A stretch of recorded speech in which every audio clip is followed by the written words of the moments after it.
Di awal pertemuan ini karena kemarin lagi rame urusan loh, Panji Gumilang sama Az-Zaitun lagi rame.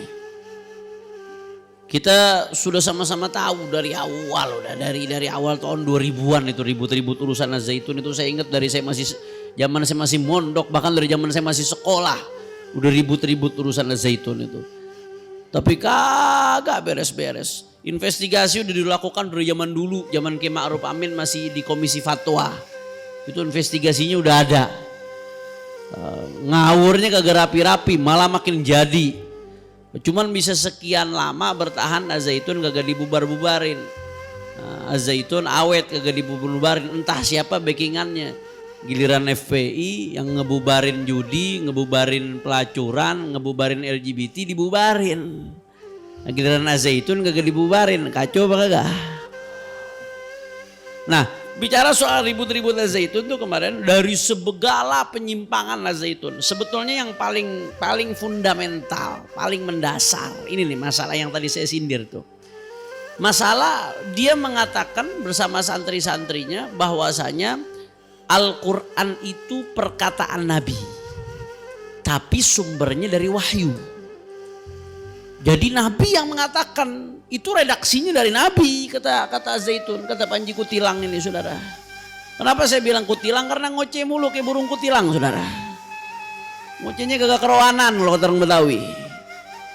Dia mengatakan Al-Quran ini redaksinya dari Nabi, ya. Walaupun sumbernya dari wahyu. Makanya santri-santrinya kalau lagi khutbah, lagi apa, qala Rasulullah sallallahu alaihi wasallam bil Qur'anil Karim. Santri-santrinya tuh, telah berkata Rasulullah di dalam Al-Quran. Saya mau tanya dah orang pol tangan, yang kagak nyantren, yang kagak kuliah agama, ngaco apa kagak tuh?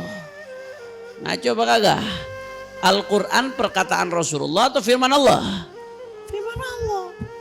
Jelas atau tidak? Ya ikhwan, jangankan redaksi Al-Quran yang udah jelas. Ya, definisi Al-Quran saja sudah kitabullah, kitabnya Allah. Sepakat tuh ijma', kitabnya Allah Al-Quran. Al-Munazzal yang diturunkan ala Sayyidina Muhammad sallallahu alaihi wasallam kepada Rasulullah Sayyidina Muhammad.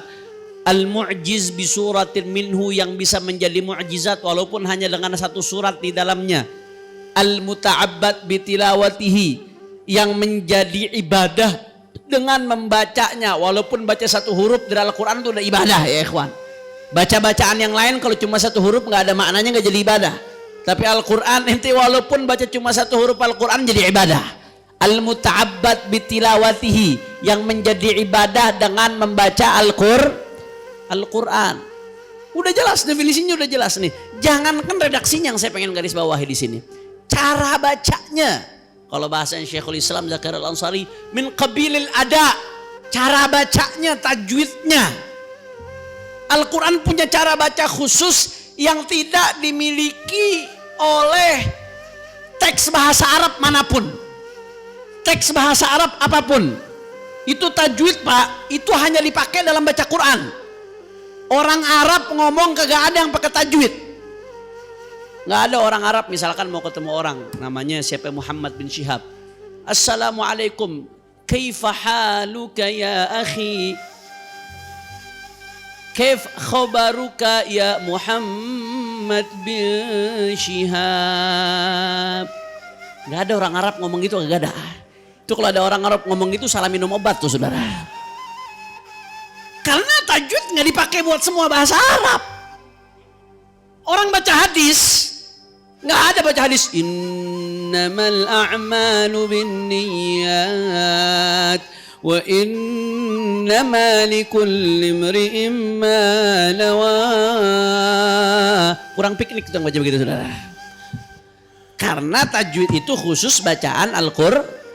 Artinya apa yang saya pengen garis bawahi di sini?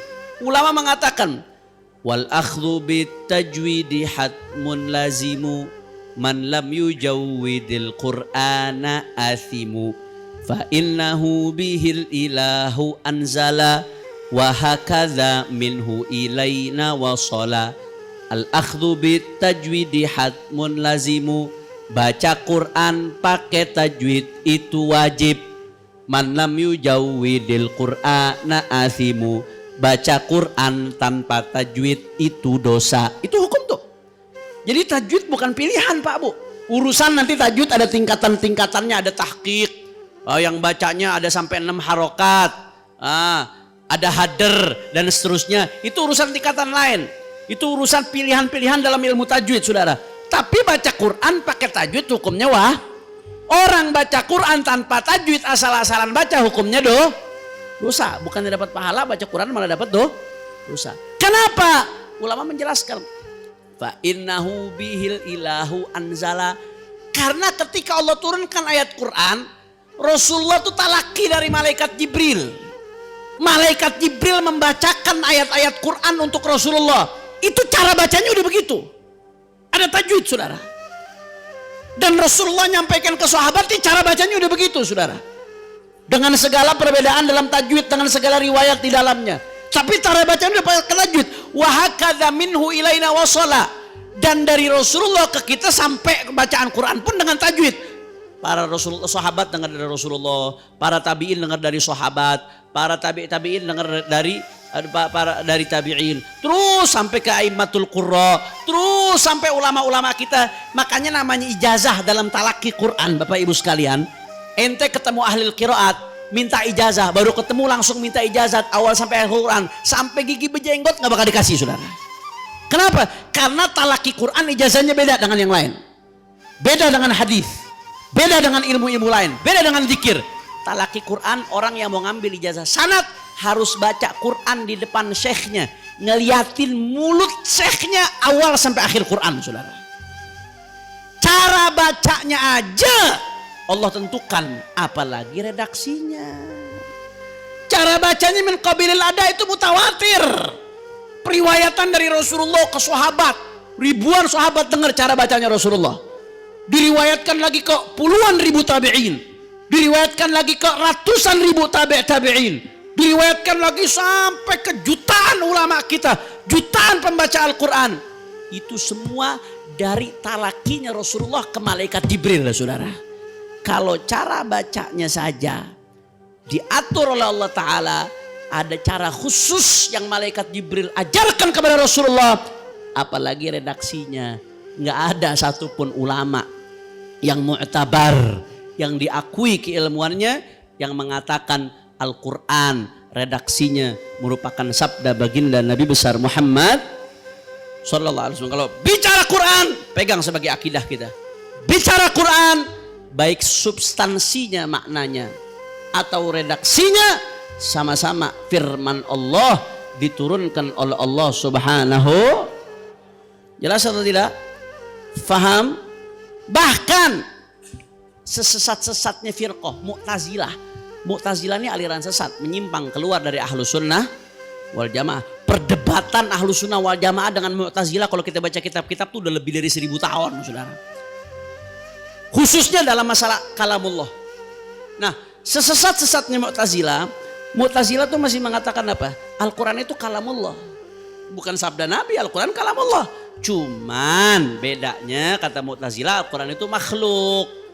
Al-Quran kalamullah, tapi Al-Quran makhluk. Tapi kalamullah kata Mu'tazilah.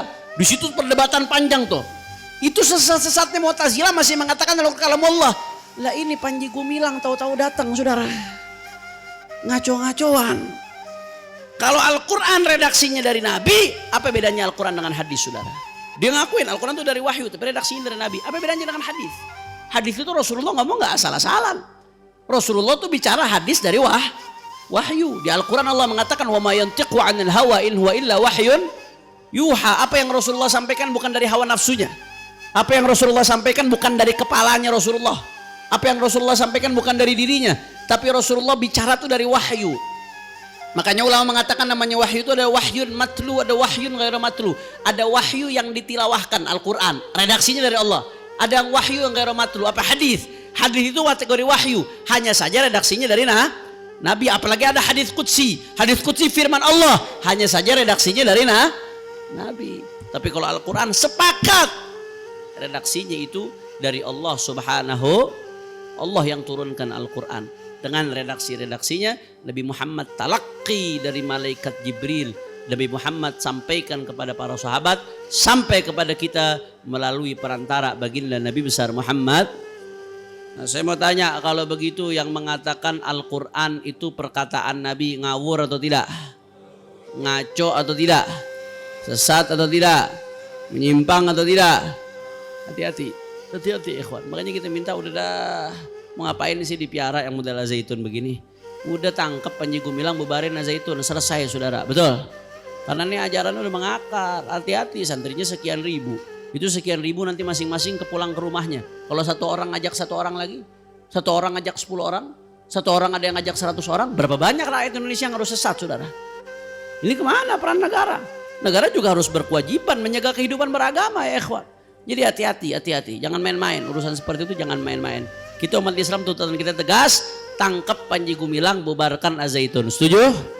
Setuju? Takbir. Sallu ala Nabi.